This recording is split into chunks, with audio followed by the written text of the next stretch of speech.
Middle education के एक धमाकेदार वीडियो में आपका स्वागत है।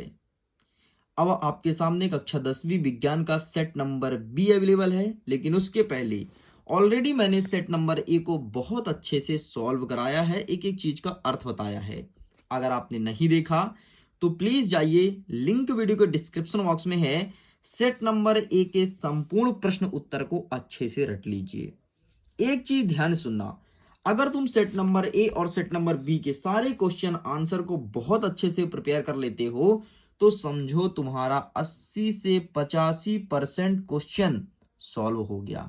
आपको पता है, इन अभ्यास प्रश्न पत्र को मिडिल एजुकेशन ने स्वयं बनाया है और इनमें उन क्वेश्चंस को डाला हूं जो पिछले 4 साल से लगातार आपके एग्जाम में देखने को मिला है।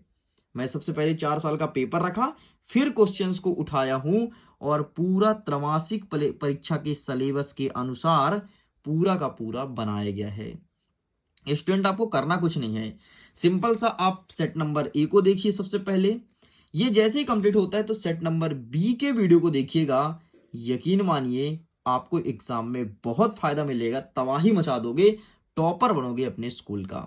सेट नंबर बी के फर्स्ट पार्ट का वीडियो ऑलरेडी आपके अपने मिडिल एजुकेशन के यूट्यूब चैनल पर अपलोड है एंड ये हमारा सेट नंबर बी है। यहां पर हम कवर करेंगे प्रश्न क्रमांक 9 के अथवा से और देखेंगे एक एक प्रश्न को, उत्तर को आसान भाषा में समझेंगे भी, इसलिए आपको टेंशन नहीं लेना है। हमारा प्रश्न कहता है कि तारे क्यों टिमटिमाते हैं, सचित्र वर्णन कीजिए। चित्र के साथ बोला है तो देखो यार, आसान भाषा में समझो। आपको पता है ना कि हमारे पृथ्वी के ऊपर वायु है और वायु की कई सारी परतें हैं। तो जैसे ये हमारा पृथ्वी हो गया, ठीक है, गोला गोला, और इसके ऊपर ये वायु हो गया, ये वायु, ये वायु, ये सभी परतें हैं। कहीं पर वायु के कण बहुत पास पास होते हैं, इसे कहते हैं सघन। ठीक, कहीं पर वायु के कण अत्यंत दूर दूर होते हैं तो इसे कहते हैं विरल। और ऐसे ही परतें बनी हुई है वायु की। तो जब प्रकाश की किरणें सघन माध्यम से विरल की ओर आती है तो अभिलंब की ओर झुकती है, ठीक है, और जब विरल से सघन की ओर आती है तो अभिलंब से दूर हटती है। मतलब प्रकाश किरणें ऐसे आती है, ऐसी आई, फिर ऐसे झुकी, फिर ऐसी आई, फिर ऐसे झुकी, ऐसी आई, ऐसे झुकी। इसलिए हमें ऐसा प्रतीत होता है कि तारे टिमटिमाते हैं। बाकी रियल ये है कि तारे कभी नहीं टिमटिमाते हैं। अत्यंत दूर होने के कारण वायु की कई सारी परतें हैं, इसलिए हमें ऐसा प्रतीत होता है। बस इतना आपको लिखना है और इस प्रकार से चित्र बनाना है। बाकी मैं आंसर दिखा देता हूं, देख लो। बाकी जो मैं समझाया हूं वही लिखना, ठीक है। बाकी यहां पर पढ़ लीजिए, आप इसका फोटो क्लिक कर लीजिएगा। नेक्स्ट कहता है प्रश्न क्रमांक 10 कि कांच की प्रिज्म द्वारा श्वेत प्रकाश के विक्षेपण का चित्र बनाइए। मतलब आपको कांच का एक प्रिज्म बनाना है, इसमें दिखाना है कि जब हम श्वेत प्रकाश यहां से डाल रहे हैं तो प्रिज्म 7 रंगों में विभक्त होता है। कौन कौन सा? बैजानी, हापी, नाला। बैजानी, हापी, नाला, ठीक। बैगनी, मतलब जामुनी, बैजानी, नी मतलब नीला, बैजानी, हा मतलब हरा, पी मतलब पीला, ना मतलब नारंगी, ला मतलब लाल। तो इस प्रकार से 7 रंगे विभक्त होती है। बाकी इसका आंसर मैं दिखा देता हूं क्या लिखना है, ये देखो, ये, ठीक, ये 7 रंगी, बैजानी, हापी, नाला। तो बैगनी नीचे से आता है, नीचे बैगनी, ऊपर लाल, ठीक। इस चीज को ध्यान रखना, यही आपको बनाना है। आगे हमारा अथवा कहता है कि पर्यावरण क्या है। तो सिंपल से यार, हमारे चारों तरफ फैले हुए आवरण को पर्यावरण कहते हैं। जैसे हमारे पास यहाँ पर पेंसिल है, मतलब पेंसिल पर्यावरण का हिस्सा है। आपके सामने पेपर है तो पेपर पर्यावरण का हिस्सा, मतलब जो भी चीज आपके सामने फैला हुआ है वही पर्यावरण है। बाकी इसका आंसर अगर आपको लिखना हो तो मैं दिखा दूंगा। बाकी जो मैं बताया हूं वही लिख करके आना, डेफिनेटली अच्छा नंबर मिलेगा एंड यहाँ पर देख सकते हो। चलिए साइड करते हैं। नेक्स्ट 11वां नंबर कहता है कि जैव निम्नीकरण पदार्थ क्या है, उदाहरण सहित लिखिए। एंड इसी के अथवा में कहता है कि अजैव निम्नीकरण पदार्थ क्या है, उदाहरण सहित लिखिए। मतलब अब आपको जैव और अजैव लिखना है। तो आइए मैं इसके आंसर्स को भी आपके सामने प्रेजेंट कर देता हूं, किस प्रकार से आंसर आप लिखेंगे। देखिए इसका आंसर आपको यहां पर मिलेगा, वे पदार्थ जो सूक्ष्म जीवों द्वारा आसानी से अपघटित हो जाते हैं, अपघटन के बाद हानिकारक पदार्थ नहीं बनते, उसे कहते हैं जैव निम्नीकरण पदार्थ। मतलब देखिए होगी कि ऐसा कोई पदार्थ जिसको हमने मिट्टी पर फेंक दिया लेकिन वो मिट्टी को नुकसान नहीं पहुंचाते बल्कि मिट्टी पर मिल जाते हैं, उसे कहते हैं जैव निम्नीकरण। और अजैव मतलब ऐसे पदार्थ जो अपघटित नहीं होते, जैसे प्लास्टिक, पन्नी मिट्टी में तुम मिला दो वो अपघटित होगा नहीं, 10 साल बाद तुम खोद के निकालोगे तो तुम्हारा पन्नी निकल जाएगा। तो ये हो गया आपका अजैव निम्नीकरण पदार्थ, बस यही आपको लिखना था। चलिए आगे बढ़ते हैं। प्रश्न क्रमांक 12 कह रहा है कि पारिस्थितिकी क्या है, परिस्थिति तंत्र के प्रमुख घटक कौन कौन से हैं, ये प्रश्न पूछा गया है। तो देखिए ये रहा आपके सामने आंसर लिखेंगे कि विज्ञान की वह शाखा जिसमें परिस्थिति तंत्र का अध्ययन किया जाता है उसे कहते हैं पारिस्थितिकी। इसका प्रमुख घटक क्या क्या है, जैव घटक और ये आपका हो गया अजैव घटक, बस इतना आपको लिखना है। इसके घटक 2 ही होते हैं। चलिए जी साइड करते हैं, नेक्स्ट क्वेश्चन देखते हैं। नेक्स्ट हमारा इसी के अथवा में कह रहा है कि उत्पादक किसे कहते हैं, उदाहरण दीजिए। उत्पादक किसे कहते हैं, उदाहरण दीजिए। तो सिंपल सा उत्पादक का मतलब होता है जो जीव अपने पोषण के लिए सौर ऊर्जा एवं क्लोरोफिल की उपस्थिति में कार्बन डाइऑक्साइड एवं जल को प्रकाश संश्लेषण प्रक्रिया द्वारा कार्बोहाइड्रेट में परिवर्तित कर देते हैं उसे कहते हैं उत्पादक। एक तरह से हम ऐसा कह सकते हैं जो अपना भोजन स्वयं बनाते हैं प्रकाश संश्लेषण क्रिया से, उसे उत्पादक कहते हैं। बस इतना लिखकर काम चलाया जा सकता है। चलिए आगे बढ़ते हैं, नेक्स्ट कहते हैं प्रश्न क्रमांक 13 नंबर कहता है सर्वाहारी क्या होते हैं। तो देखो जो शाकाहारी और मांस मतलब साग सब्जी और मांस दोनों का भक्षण करे उसे कहते हैं सर्वाहारी। उदाहरण दीजिए। तो इसका सबसे बड़ा उदाहरण मनुष्य है, इससे अच्छा उदाहरण कुछ हो ही नहीं सकता। ठीक, तो जो मनुष्य है वो सर्वाहारी जीव के अंतर्गत आएगा। आगे देखते हैं अथवा क्या कहता है कि खाद्य श्रृंखला व खाद्य जाल में खाद्य जाल किसे कहते हैं, खाद्य श्रृंखला व खाद्य जाल किसे कहते हैं, ये प्रश्न पूछा गया है। तो आइए देखते हैं इसका आंसर क्या लिखेंगे। ये रहा खाद्य श्रृंखला और खाद्य जाल। खाद्य श्रृंखला में लिखेंगे एक पारिस्थितिक तंत्र में विभिन्न पोषण स्तर में क्रम से भोजन ग्रहण करने को खाद्य श्रृंखला कहते हैं। और खाद्य जाल किसे कहते हैं, तो खाद्य श्रृंखला एक दूसरे से किस प्रकार संबंधित है, बंधे हुए हैं, इसे खाद्य जाल कहते हैं। एक बार फिर से सुन लो, खाद्य श्रृंखला मतलब कौन किसको खा रहा है। उदाहरण के तौर पर देखो, जैसे हरे पौधे को टिड्डे खा रहे हैं, टिड्डे को मेंढक खा रहा है, मेंढक को सांप खा रहा है, सांप को सूक्ष्म जीव नष्ट कर रहा है। तो ये हो गया खाद्य श्रृंखला। लेकिन ये किस प्रकार से बंधे हुए हैं एक दूसरे से, इसे कहते हैं खाद्य जाल। मतलब खाद्य श्रृंखला एक छोटा रूप है और खाद्य जाल दूसरा बड़ा रूप है। नेक्स्ट प्रश्न कह रहा है कि ग्रीन हाउस गैस किसे कहते हैं, उनके नाम लिखिए। तो देखो जो गैसें पौधा घर प्रभाव मतलब ग्रीन हाउस प्रभाव उत्पन्न करती है उसे ग्रीन हाउस गैसें कहते हैं। उदाहरण के तौर पर लिखेंगे कार्बन डाइऑक्साइड, मीथेन, नाइट्रोजन के ऑक्साइड एंड क्लोरोफ्लोरोकार्बन, जिसे कहते हैं CFC, जिसका यूज फ्रिज में किया जाता है। नेक्स्ट कह रहा है कि ग्लोबल वार्मिंग से आप क्या समझते हैं। तो देखो यार, ग्रीन हाउस प्रभाव के कारण अगर हमारे पृथ्वी का तापमान बढ़ता है तो इसे कहते हैं ग्लोबल वार्मिंग, एंड यहां पर लिखा गया है, बस इतना लिख करके चले आना। आगे देखते हैं 15 नंबर कहता है कि ओजोन क्या है, यह किसी परितंत्र को किस तरह प्रभावित करता है। तो आइए इसका उत्तर देखते हैं कि ओजोन किस तरह प्रभावित करता है। तो ये रहा, देखो हमारे वायुमंडल में समुद्र सतह से 32 से 35 किलोमीटर तक ओजोन की एक मोटी परत है। मतलब वायुमंडल में समुद्र सतह से, मतलब अगर समुद्र के पानी से नापें तो 32 से 35 किलोमीटर की ऊंचाई पर एक मोटी परत है, ठीक है, जिसे ओजोन परत कहते हैं। ठीक है, ये क्षीण क्यों हो रहा है, तो जो हम फ्रिज में यूज करते हैं ना CFC क्लोरोफ्लोरोकार्बन, उसको जब फ्रिज हमारा खराब हो जाता है तो उसको निकाल के फेंक देते हैं खुले में, वो वायु के साथ रिएक्शन करके और ओजोन परत में होल कर रहा है। इस चीज को ध्यान रखिएगा। चलिए आगे बढ़ते हैं। अथवा में कहता है कि अम्ल वर्षा किसे कहते हैं, एसिटिक रेन। तो इसका भी आंसर यहाँ पर लिखा गया है, वायुमंडल में जब अम्लीय गैस कौन कौन सा, कार्बन डाइऑक्साइड, सल्फर डाइऑक्साइड और सल्फर नाइट्रॉक्साइड एवं नाइट्रोजन के ऑक्साइड एकत्रित होते हैं तो वर्षा का जल में घुलकर अम्ल बनकर बरसते हैं, इसे ही अम्ल वर्षा कहते हैं। मतलब विभिन्न प्रकार की गैस वायु में मिल जाए और फिर बारिश हो पृथ्वी पर गिरे, उसे कहते हैं अम्ल वर्षा।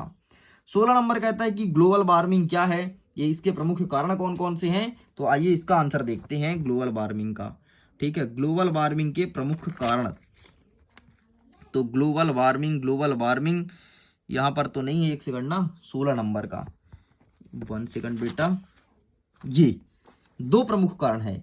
पहला, वृक्षों का लगातार काटना जिससे कार्बन डाइऑक्साइड की मात्रा बढ़ रही है। दूसरा है जीवाश्म ईंधन के पूर्ण दहन ना होने पर, मतलब जीवाश्म जो ईंधन जलाते हो उसको पूरी तरह से नहीं जलाते, इस कारण से ग्लोबल वार्मिंग हो रहा है। आइए आगे बढ़ते हैं, इसके अथवा में देखते हैं। अथवा कहता है कि अपघटक क्या होते हैं, उनके अनुपस्थिति परितंत्र पर क्या प्रभाव डालता है। ठीक, ये प्रश्न पूछा गया है। तो ये रहा आपके सामने अपघटक। वे सूक्ष्मजीव जो जंतुओं एवं वनस्पतियों के अवशेषों, मृत शरीरों एवं जैव अपशिष्टों का साधारण अकार्बनिक यौगिकों में अपघटन करके पौधे के लिए उपयोगी बनाता है, उसे कहते हैं अपघटक। एंड इस प्रकार से आपको नीचे लिखना है। आगे बढ़ते हैं, प्रश्न क्रमांक 17। उपभोक्ता किसे कहते हैं, उदाहरण दीजिए। आइए देखते हैं उपभोक्ता वाला। ठीक, तो इसका आंसर आपको मिलेगा ये यहाँ पर। उपभोक्ता किसे कहते हैं, तो वे जीव जो प्रत्यक्ष या अप्रत्यक्ष रूप से अपने पोषण के लिए किस पर, पेड़ पौधे पर आश्रित होते हैं और अपना भोजन स्वयं नहीं बनाते हैं, उसे कहते हैं उपभोक्ता। इसका सबसे अच्छा उदाहरण अमरवेल है। अमरवेल एक पौधा है लेकिन वो अपना भोजन स्वयं नहीं बनाता, ज्यादातर गुल मेहंदी के पौधे में लिपटा हुआ देखने को मिलता है। समझ आ रहा ना, एक एक चीज बढ़िया आराम से समझने जाना, एक एक चीज को दिमाग में बैठा लो, क्योंकि इससे बाहर कोई भी प्रश्न नहीं आएगा, इस बात की गारंटी देता है आपको मिडिल एजुकेशन। नेक्स्ट, इसके अथवा में कहता है कि स्पष्ट दृष्टि की न्यूनतम दूरी कितनी होगी, तो भाई साहब 25 सेंटीमीटर। 25 सेंटीमीटर है स्पष्ट दृष्टि की न्यूनतम दूरी। इस प्रश्न को बहुत ज्यादा 1 नंबर में देखे जाने की संभावना है, इस चीज को ध्यान रखेंगे। 18 नंबर कह रहा है कि किसी अंतरिक्ष यात्री को आकाश नीला की अपेक्षा काला क्यों प्रतीत होता है। आपने सुना होगा कि आकाश का रंग हमें नीला दिखाई देता है, क्यों, तो आप लिखते हो कि प्रकाश के प्रकीर्णन के कारण। लेकिन जब अंतरिक्ष यात्री अंतरिक्ष में जाता है तो आकाश उसे काले रंग का दिखाई देने लगता है, क्यों, जरा देखना। अंतरिक्ष यात्रियों को आकाश नीले की अपेक्षा काला प्रतीत होता है क्योंकि अत्यधिक ऊंचाई पर वायुमंडल की अनुपस्थिति में प्रकाश का प्रकीर्णन नहीं होता है। अगर प्रकाश का प्रकीर्णन होता तो उसे किस रंग का दिखाई देता, नीला रंग का। अथवा में कहता है कि नेत्र की सामंजन क्षमता से क्या अभिप्राय है, तो ये रहा। नेत्र द्वारा निकटस्थ लेकर के दूरस्थ वस्तुओं को सुस्पष्ट देखा जा सकता है। यह नेत्र लेंस की फोकस दूरी का समायोजन करने से संभव होता है, इसे ही समायोजन क्षमता कहते हैं। इतना लिखेंगे। प्रश्न क्रमांक 19 कह रहा है कि अपवर्तनांक से आप क्या समझते हैं। ठीक, ये पूछा गया है। तो ये रहा आपके सामने, अपवर्तनांक से क्या समझते हैं, इसका स्क्रीनशॉट ले लो। नेक्स्ट, इसके अथवा में कहता है कि वायु में गमन करती एक प्रकाश किरणें जल में तिरछी प्रवेश करती है। क्या प्रकाश किरण अधिगम की ओर झुकेगी अथवा अभिलंब से दूर हटेगी। प्रश्न बहुत कठिन दिया है लेकिन उत्तर इसका उतना ही सरल है, देख लो। वो अभिलंब की ओर मुड़ जाएगी, बस इतना आपको लिखना है। साइड करते हैं। नेक्स्ट, प्रश्न क्रमांक 20 कह रहा है कि एक आपतित किरण समतल दर्पण पर 30 डिग्री का कोण बनाती है तो परावर्तन कोण कितना बनेगा। यार, तुमने परावर्तन कोण के नियम का दूसरा पॉइंट तुमको यदि याद होगा तो ये था कि आपतन कोण का मान परावर्तन कोण के मान के बराबर होता है। और पहला पॉइंट ये था, नहीं सॉरी, पहला पॉइंट था और दूसरा पॉइंट ये था कि आपतित किरण अभिलंब और परावर्तित किरण एक ही तल पर स्थित होती हैं। प्रकाश के परावर्तन का नियम याद करो। तो क्या कहता है, आपतन कोण का मान परावर्तन कोण के मान के बराबर होता है। जब आपतित किरण 30 डिग्री का था तो परावर्तित किरण भी 30 डिग्री का होगा, इस चीज को ध्यान रखना। बाकी हम आंसर दिखा देते हैं, 2023 में पूछा जा चुका है। चलिए आगे। अथवा कहता है कि पाचक एंजाइम का क्या कार्य है, हमें कार्य बताना है पाचक एंजाइम के। तो आइए इसके लिए हम आपको ले चलते हैं बुक में, एंड बुक में आंसर दिखा देते हैं।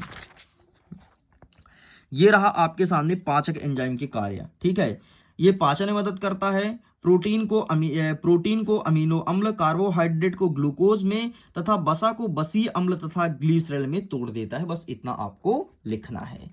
आगे बढ़ते हैं, प्रश्न क्रमांक 21 नंबर कहता है कि हमारे शरीर में वसा का पाचन कैसे होता है, यह प्रक्रम कहाँ होता है ना, प्रोसेस कैसे होता है ये पूछा है और कहाँ होता है ये भी पूछा है। तो ये रहा आपके सामने आंसर। देखिए, सबसे पहले वसा का पाचन तो क्षुद्रांत में होता है। और कैसे होता है, देखो, वसा के पाचन के लिए यकृत तथा अग्नाशय से स्त्रवण प्राप्त होता है। अग्नाशय से प्राप्त एंजाइमों की सहायता से भोजन को क्षारीय बनाता है, कार्य पित्त रस करता है। देखो जरा समझो क्या होता है। जैसे मनुष्य, तुम समझ लो बाकी तुम पढ़ लेना, ठीक है। देखो जैसे मनुष्य भोजन को ग्रहण करता है ना, तो सबसे पहले मुंह से भोजन जाता है उसके अमाशय में, अमाशय के पास क्षुद्रांत होता है, वहां पर भोजन का पाचन बहुत अच्छे से होता है, ठीक है। सबसे पहले भोजन लार के द्वारा भोजन लसलसा बनता है ताकि तुम्हारे पाचन में आसानी हो। उसके बाद यहाँ पर एक अम्ल डाला जाता है HCl, जो कि पेट में होता है, जिसे कहते हैं हाइड्रोक्लोरिक अम्ल। वो भोजन को अम्लीय बनाता है, ठीक है, पित्त रस उसे रिलीज करता है और अम्लीय बना करके और छोटे छोटे गोलियों में तोड़ देता है भोजन को, और भोजन का पाचन स्टार्ट हो जाता है। इस प्रकार से भोजन का पाचन होता है। नेक्स्ट इसी के अथवा में कहता है कि स्वपोषी पोषण किसे कहते हैं। नाम से स्पष्ट है, स्वपोषी मतलब ऐसा कोई व्यक्ति, ऐसा कोई जीव जंतु जो अपना भोजन स्वयं तैयार करता हो, उसे कहते हैं स्वपोषी। अपना भोजन स्वयं बना, देख लो। और नीचे विषम पोषी भी लिखा है, मतलब जो दूसरे पर आश्रित होता है, ठीक है। 22वां नंबर कहता है कि मानव के श्वसन तंत्र का स्वच्छ व नामांकित चित्र बनाइए। तो आइए हम चित्र से भी रूबरू कर देते हैं ताकि आपको दिक्कत ना जाए। देखिए स्टूडेंट, इन सभी क्वेश्चंस को अच्छे से प्रिपेयर करना, बार बार बोल रहा हूं, अच्छे से प्रिपेयर कर लेना। 101% एग्जाम में देखने को मिलेगा। ये रहा मनुष्य का श्वसन तंत्र, चित्र को अच्छे से प्रिपेयर कर लीजिए। आगे इसी के अथवा में कहता है कि मानव हृदय द्वारा रक्त संवहन की प्रक्रिया समझाइए। मतलब मनुष्य के शरीर में खून किस प्रकार से भागता है, ये पूरा लिखा गया, इसे एक बार रीड कर लीजिएगा प्लीज। नेक्स्ट हमारा अंतिम प्रश्न 23वां नंबर, पौधे की वृद्धि में मृदा की क्या भूमिका है। मिट्टी किस प्रकार अपनी भूमिका अदा करता है पौधे को बढ़ाने में। एंड इस प्रश्न का उत्तर मैं चाहता हूं आप लिखिए कमेंट सेक्शन में। जो स्टूडेंट सही आंसर देगा मैं उसको हार्ट दूंगा, ताकि मुझे पता तो लगे कि आप लोग पढ़ाई कर रहे हैं, ठीक है। तो प्लीज स्टूडेंट इसका आंसर अटेंड जरूर करना। अगर मेरे से आपको लाइक चाहिए तो मैं अपने ऑफिशियल आईडी से आपको हार्ट दूंगा। नेक्स्ट इसके अथवा में कहता है कि नेफ्रॉन की संरचना व कार्यविधि बताना है। तो आइए हम दिखा देते हैं नेफ्रॉन की संरचना और कार्यविधि। नेफ्रॉन ना, ये रहा भाई साहब, नेफ्रॉन की संरचना इस प्रकार से होता है। चित्र को देख लेना, एग्जाम में देखने को मिल सकता है। एंड कार्यविधि तो यहाँ पर नहीं लिखा है, ठीक। तो इस प्रकार से नेफ्रॉन की संरचना आपको दिखा दी गई है। मैं उम्मीद करता हूँ वीडियो काफी पसंद आया होगा। अगर सचमुच वीडियो पसंद है तो वीडियो को लाइक करिए, अपने दोस्तों के साथ शेयर कीजिए। पहली बार है चैनल को सब्सक्राइब करके रखिएगा। PDF को डाउनलोड करना है, लिंक डिस्क्रिप्शन बॉक्स में है। टेलीग्राम से भी आप PDF को डाउनलोड कर सकते हैं। वीडियो को एंड करता हूँ। एग्जाम के लिए ऑल द बेस्ट।